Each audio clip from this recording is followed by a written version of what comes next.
Brought to you by TechnoSpark 20 series smartphones. I'm superhuman. सबसे बड़ा मुद्दा तो हमारे यहाँ बेरोजगारी का है। दूसरा शिक्षा का है, क्योंकि बच्चों की शिक्षा प्रभावित हो रही है। ये कहीं गल्ला के नाम पे, कहीं लाडली बहना के नाम पर हर बार कोई ना कोई मुद्दा बनाकर और सरकार ये बनाने की कोशिश करते हैं। देखिए, बहना योजना जो है ये कांग्रेस की है। ये सबसे पहली बात भाजपा की योजना नहीं है। ये क्या था कि जब 15 महीने की कमलनाथ जी की सरकार बनी थी, उन्होंने घोषणा कर दी थी और ये योजना आज भी लागू है। जहाँ जहाँ कांग्रेस की सरकार है वहाँ पर ये लागू है। 1 लाख रुपए महिलाओं को साल में मिल रहा है, हर गरीब महिला को। देखिए, माफिया कौन है ये तो आप लोग भी अच्छे से जानते हैं। रीवा का माफिया कौन है ना। शहरों की सभी ज़मीनें बेच दी गई हैं किसी एक बिल्डर के नाम पर। अब बीएसपी को कोई चुनौती मैं इसलिए नहीं मान रही हूँ कि बीएसपी तो 2-3 बार चुनाव लड़ चुकी है और हर बार तीसरे नंबर पर रही है। तो बीएसपी को भी इस बार गठबंधन कर लेना चाहिए था, क्योंकि सारी पार्टियों ने गठबंधन कर लिया कांग्रेस के साथ। तो मैं तो ऐसा मानती हूँ कि बीएसपी भी अगर गठबंधन कर लेती तो बीएसपी भी फायदे में ही रहती। नमस्कार, आप सभी देख रहे हैं एमपी तक और एमपी तक इस वक्त मौजूद है रीवा लोकसभा सीट पर और रीवा लोकसभा सीट पर सेकंड फेज में वोटिंग होनी है। हमारे साथ कांग्रेस प्रत्याशी नीलम मिश्रा जी मौजूद हैं और उनसे हम जानेंगे कि अब कैसी तैयारी, क्योंकि वोट डलने का वक्त करीब है। नीलम जी, पहले तो बहुत स्वागत है एमपी तक पर आपका। महिला प्रत्याशी आप हैं और बहुत समय बचा नहीं है। अंतिम जो है वोटिंग को लेकर अब तैयारियां जो है वो चल रही है। कैसी तैयारी नज़र आ रही है? बहुत अच्छी तैयारी है। जनता का अपार समर्थन मिल रहा है और बहुत सहयोग मिल रहा है मुझे। और हम सबको, कांग्रेस पार्टी के कार्यकर्ताओं को ये उम्मीद है कि हम सब इस जंग को जीतेंगे। जी बिल्कुल। अब मुद्दे रीवा को लेकर क्या हैं? एक तरफ जो है जनार्दन मिश्रा जो कि यहाँ से सांसद हैं, उनको एक बार फिर से टिकट मिला है और लगातार 2 बार से जीत रहे हैं वो। तो ऐसे में 2024 का मुकाबला कैसे देख रही हैं? देखिए, मुद्दे तो बहुत हैं जनता के, समस्याओं के। सबसे बड़ा मुद्दा तो हमारे यहाँ बेरोजगारी का है। दूसरा शिक्षा का है, क्योंकि बच्चों की शिक्षा प्रभावित हो रही है।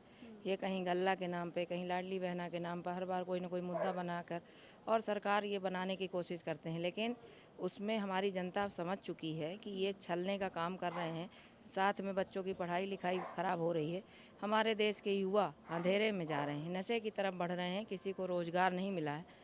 और किसानों की तो समस्या आप सबके बीच में ही है कि कितनी गंभीर है। आवारा पशुओं की समस्या है। और ज़िले के लिए जो सांसद रहे जनार्दन मिश्रा जी, उन्होंने ज़िले के लिए कभी कोई आवाज़ नहीं उठाई, कभी कोई एक योजना लेकर नहीं आए केंद्र से।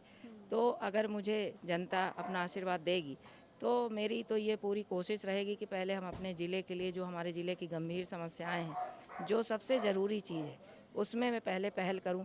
और चाहे वो ट्रेन की योजना हो, चाहे वो बेरोजगारी का हो मुद्दा, चाहे कि वो भ्रष्टाचार हो या महंगाई का मुद्दा हो, इन सब चीज़ों में मेरा फोकस रहेगा कि पहले हम अपने ज़िले के लिए इन सब चीज़ों में काम करें। जी।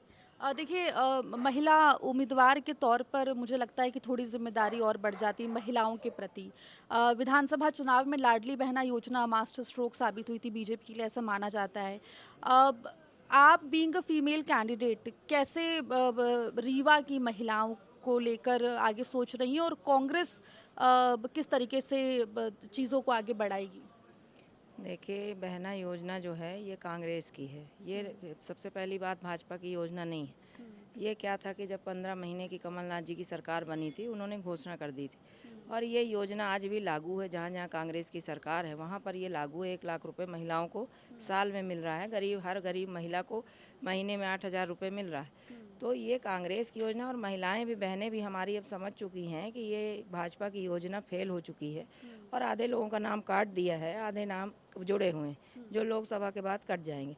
क्योंकि मैं ऐसा समझती हूँ कि मध्य प्रदेश की सरकार कर्जा लेके सरकार चला रही है। तो कर्जा लेके कहाँ तक बहनों को योजना का लाभ देगी, ये हमारी बहनें जान चुकी हैं। जी, बिल्कुल। तो एक और चीज़ वो ये कि जनार्दन मिश्रा जो हैं काफ़ी आरोप आपके परिवार के ऊपर, कांग्रेस के ऊपर भी लगा रहे हैं। भ्रष्टाचार के आरोप ख़ास तौर पे जो है लगा रहे हैं। माफिया होने का आरोप जो है वो लगाया जा रहा है बीजेपी के द्वारा। उस पर क्या रिएक्शन है? अब देखिए, माफिया कौन है ये तो आप लोग भी अच्छे से जानते हैं। रीवा का माफिया कौन है ना। शहरों की सभी ज़मीनें बेच दी गई हैं किसी एक बिल्डर के नाम पर और गरीब जनता इनसे पूरी तरह से बहुत त्रस्त है। क्योंकि छोटे व्यापारियों की कमर तोड़ दी है इन्होंने, कहीं फ्लाईओवर के नाम पर, कहीं मल्टीप्लेक्स के नाम पर, कहीं किसी के नाम पर। और हमारे देश का युवा, हर एक युवा बेरोजगार घूम रहा है, अच्छे अच्छे पढ़े लिखे बच्चे बेरोजगार हैं।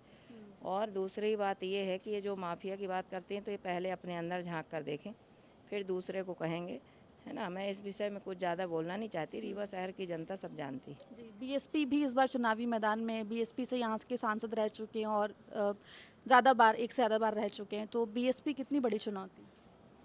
अब बीएसपी को कोई चुनौती मैं इसलिए नहीं मान रही हूँ कि बीएसपी तो 2-3 बार चुनाव लड़ चुकी है और हर बार तीसरे नंबर पर रही है। तो बीएसपी को भी इस बार गठबंधन कर लेना चाहिए था, क्योंकि सारी पार्टियों ने गठबंधन कर लिया कांग्रेस के साथ। तो मैं तो ऐसा मानती हूँ कि बीएसपी भी अगर गठबंधन कर लेती तो बीएसपी भी फायदे में ही रहती। जी, बिल्कुल। पीएम नरेंद्र मोदी के भाषण काफ़ी चर्चा में है आजकल, मंगलसूत्र को लेकर भी भाषण दे रहे हैं, उस पर क्या रिएक्शन? पीएम मोदी तो भाषण देते ही रहते हैं, देखिए 10 वर्षों से भाषण दे रहे हैं, गारंटी दे रहे हैं। लेकिन मोदी जी से मैं ये कहना चाहती हूँ कि जितनी भी उनकी गारंटी हैं वो फेल हो चुकी हैं, और अब आप नई गारंटी ना लें, पहले वही गारंटी में काम कर लें तो उसमें देश की जनता खुश हो जाएगी। जी, रीवा में 4 जून को क्या लग रहा है, क्या होगा? अब 4 जून को जो भी परिणाम आएंगे वो आप सबके सामने होंगे। मुझे तो ऐसा लगता है कि जनता का समर्थन हम सबको मिल रहा है और जनता इस बार परिवर्तन के मूड में है। रीवा की जनता परिवर्तन चाहती है। जी, तो रीवा की जनता परिवर्तन चाहती है ये, और बीएसपी को गठबंधन कर लेना चाहिए था, यानी कि इंडिया अलायंस में शामिल हो जाना चाहिए था। लेकिन फिलहाल आपको बता दें कि 2 दिन बाद वोट डलने हैं और 4 जून का इंतज़ार करना होगा जानने के लिए कि रीवा की जनता ने आखिरकार किसको चुना है। रीवा से एमपी तक के लिए आकांक्षा ठाकुर।